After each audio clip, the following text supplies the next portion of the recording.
Happy Christmas. 25 years ago, my grandfather broadcast the first of these Christmas messages.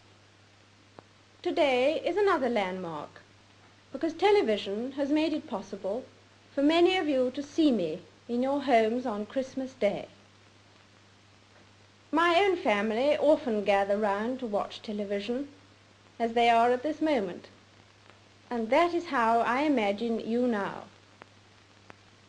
I very much hope that this new medium will make my Christmas message more personal and direct.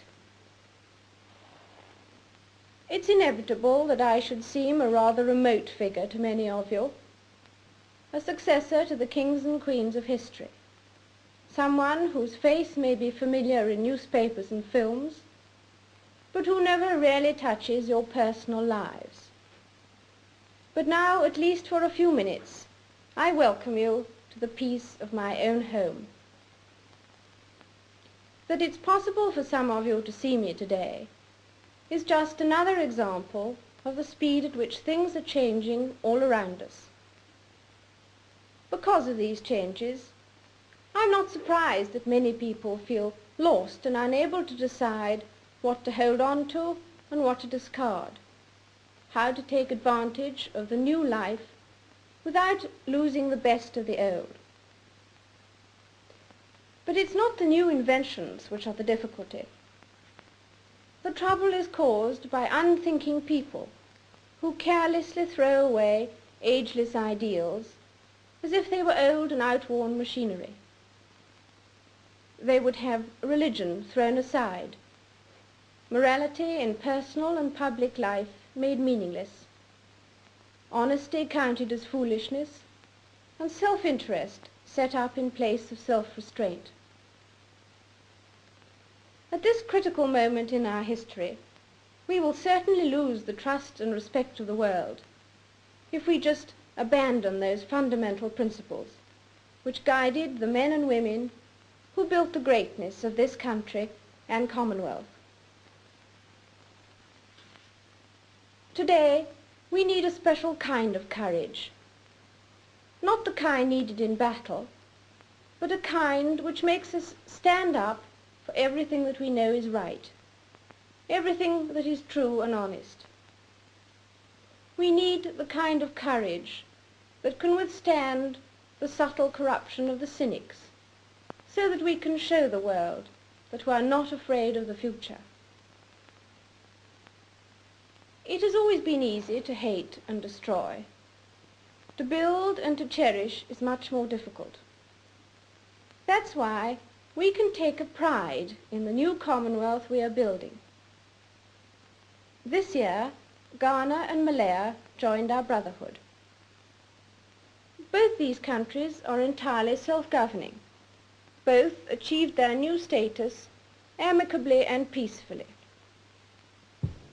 This advance is a wonderful tribute to the efforts of men of goodwill who have worked together as friends. And I welcome these two countries with all my heart.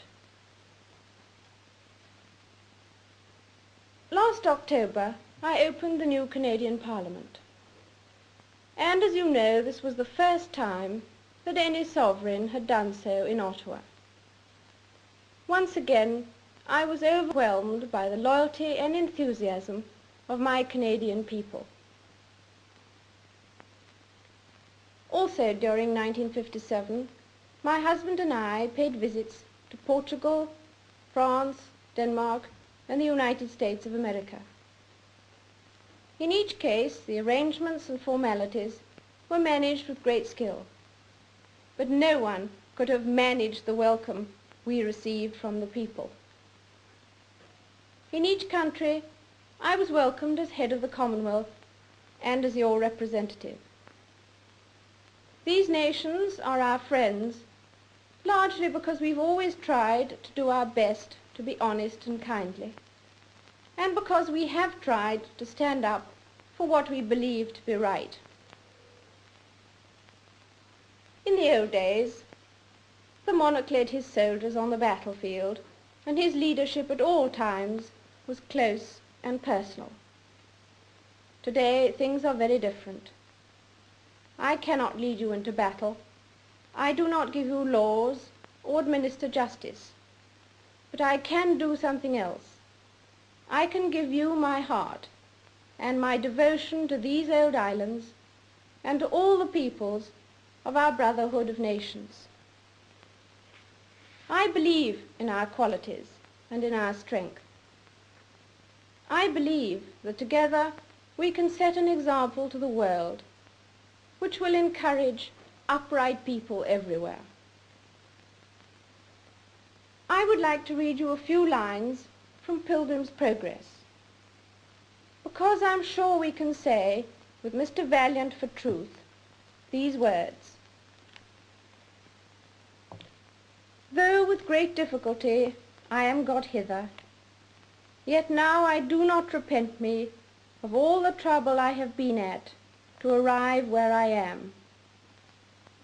My sword I give to him that shall succeed me in my pilgrimage, and my courage and skill to him that can get it. My marks and scars I carry with me, to be a witness for me that I have fought his battles, who now will be my rewarder."